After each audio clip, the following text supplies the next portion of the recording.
1차 다단계 팩트와 그리고 품격과 함께하는 저희 안녕한가 전여에게 안전 빵빵. 자, 자, 네 네 번째 번째는, 주제 가겠습니다. 네. 당장 눈앞에 있는 문제죠. 네. 우리 학교 네. 어린이들 네. 오늘 급식 못 받습니다. 네. 지금 파업 중이죠. 자, 비정규직 그 학교 근무한 분들이 정규직화 되달라면서 이제 오늘부터 일단 5일까지 한다고 했습니다. 파업 들어갔습니다. 게다가 지금 또 뭐 내년도 최저임금 올려달라고 그러죠. 네. 노동자 뭐 노동위원들 최저임금위원회에서 노동위원들 10,000원 돌파하자라고 하고 있습니다. 야, 죽어나는 사람들은 자영업자입니다. 전 정말 답답해요. 네. 네. 근데 이번에요. 오늘 이제 이른바 급식 대란을 네. 일으킨 데가 어디냐면 교육공무원 노조의 네. 전국학교 비정규직 연대회의입니다. 그래서 여기에서 105군데 학교의 급식을 중단하고 이 가운데는요. 굉장히 중증 장애인이 있는 특수학교도 포함됩니다. 이건 진짜 파렴치한 짓이다 이렇게 보는데요. 어쨌든 총 3,637개에서 급식이 이제 중단이 됐습니다. 근데 이 사람들이 아주 제가 보기에는 자신들의 신분조차도 저는 날조를 하고 있다 이렇게 봅니다. 이 사람들은 비정규직이 아닙니다. 문재인이 처음부터 비정규직 다 무기한 정규직으로 만들어주겠다 해갖고 왜곡을 이 사람들이 한 건 거예요. 그때 저기 다 만들어져가지고요. 이 사람들의 지금 상황은 비정규직 연대회의가 아니고요. 무기계약직 연대회의라고 해야 되는 겁니다. 즉 교육 공무직이 된 거예요. 야, 이렇게 쉽게 교육 공무직이 되고 평생 직장 얻은 거 아니겠습니까? 근데 그것도 양이 안 차니까 애들 밥그릇을 볼모로 해가지고 이 사람들이 뭘 한 거냐? 한마디로 임금 더 올려달라 이렇게 한 겁니다.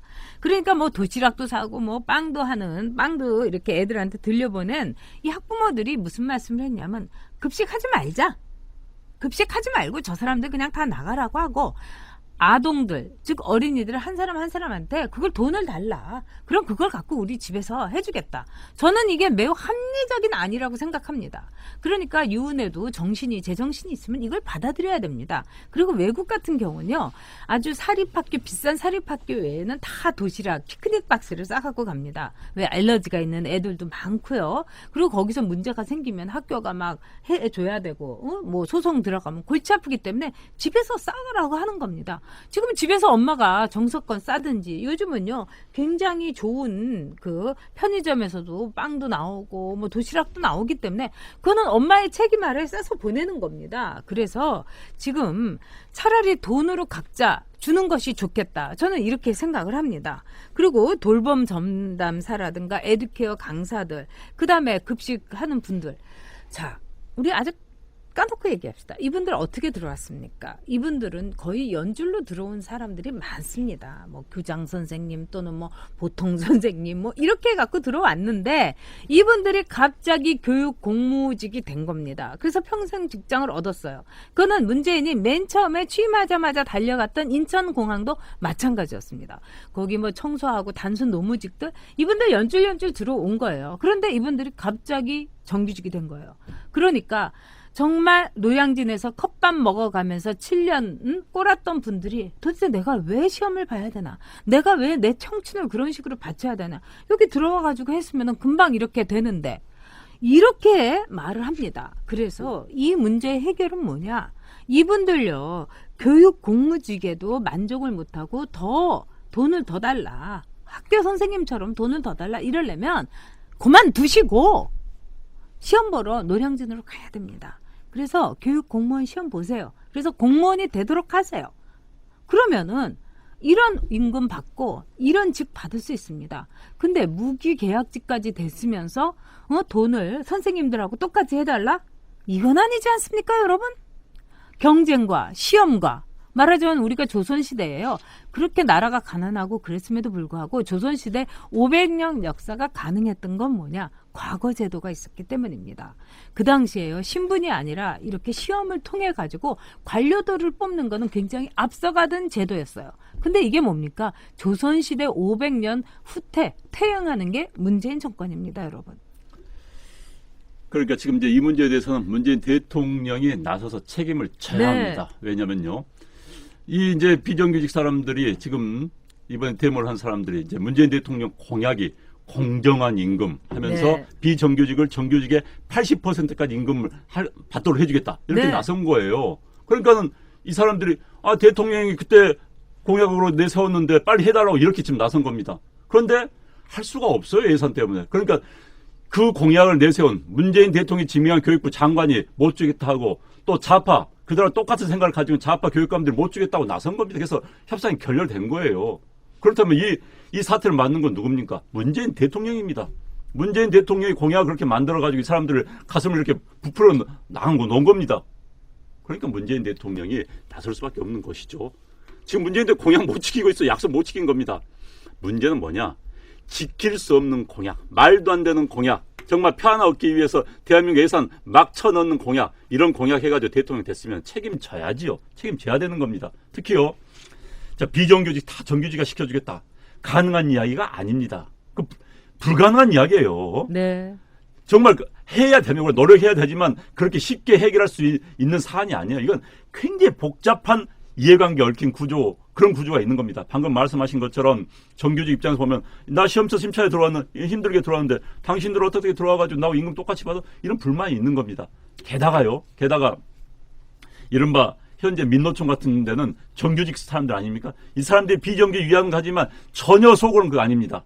만약 비정규직이 정규직화 돼가지고 그들하고 임금을 같이 받게 된다면 기업의 이익률이 떨어집니다. 자기들 월급 올라갈 수가 없어요. 그럼 자기들 이야기를 합니다. 굉장히 정치적인 레토릭입니다. 이 사람들이. 비정규직 위한다? 아니에요. 이 사람들. 단지 원하는 건 비정규직을 정규직을 만들어가지고 좀 강성 노조를 만드는데 도움이 될까? 이런 생각하는 사람들이 민노총입니다. 그래서 이 사람들이 이해관계를 모두 정리해가지고 비정규직 정규직을 할 수 있다. 불가능한 이야기예요. 그런데 대통령이 질러버렸습니다. 책임져야지요. 대통령이 또 임금, 공정임금이라는 이야기하에 80% 주겠다 했습니다. 책임져야지요. 책임져야 하는데 못 지고 장관이 안 된다고 이건 무슨 이야기입니까? 그래서 대통령이 이거 나서야 되는 겁니다, 진짜. 네, 그렇습니다. 준엘님께서 이 비행기를 타고 그러는데 인천공항공사 다 정규직으로 하니까 너무 청소도 안 되고 문제가 많다. 좌석에 드러놓았다. 이게 말이 되느냐? 왜냐하면은 그런 지적을 저도 많이 듣습니다. 그리고 인천공항공사 가면은요, 뭐 쓰레기에다 이제 노숙자들까지 거기 오고 있어요. 네. 이거는 정말 이런 공항 없습니다. 인천공항이 세계적으로 1등 공항이 됐는데 이제 꼴등공항으로 내려가는 일도 이거는 시간 문제다. 저는 네, 이렇게 봅니다. 네. 그리고 김종훈님께서 정말 우리가 하시고 싶은 말씀 해주셨어요. 이렇게 되면 누가 공부하냐? 누가 시험을 보냐? 누가 경쟁을 하냐? 안 합니다. 그리고 이거야말로 진짜 음서제의 사회로 들어가는 거다. 연줄로 들어간 분들이 다 이런 식으로 해가지고 다 되고 편하게 정규직되고 그러면은 백 없고 이런 사람들 누구 연줄 없고 네트워킹 없고 이런 사람들한테만 피눈물 흘리게 하는 사회 아닙니까? 네. 네. 지금 네. 대학에서 그런 이야기 있다고 그래요. 네. 화장실 너무 더러워서 여학생들이 화장실 못 들어간다. 이제 정규직화 시켜 놓으니까 전 전체 청소하시는 분들 전체를 폄하하고 한 이야기는 아닙니까? 아닙니다. 정규직을 갑자기 시키다 보니까 그런 문제가 발생했다는 그런 차원에서 이야기를 드린 겁니다.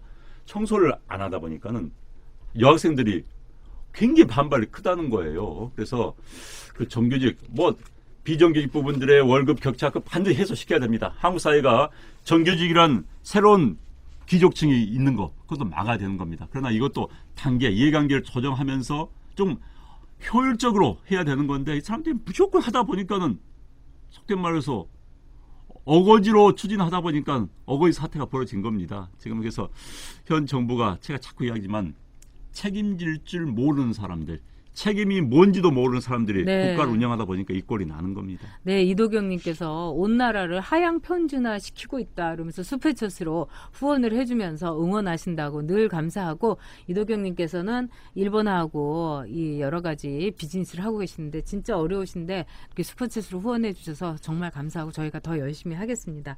근데 가장 중요한 것은 이번 사태를 통해 갖고 진짜 대한민국이 장점을 잃어버리고 있는 거예요. 우리가 사람 열심히 공부하고 사람들 똑똑해가지고 여기까지 오지 않습니까? 그리고 어느 나라든지 인재가 얼마나 있는가, 그 국민의 어떤 노동력의 퀄리티가 얼마인가, 이걸 가지고 발전하는데 이제 우리는 발전할 수가 없습니다. 그리고 최근에 방금 말씀하신 청소 문제도 그렇고요.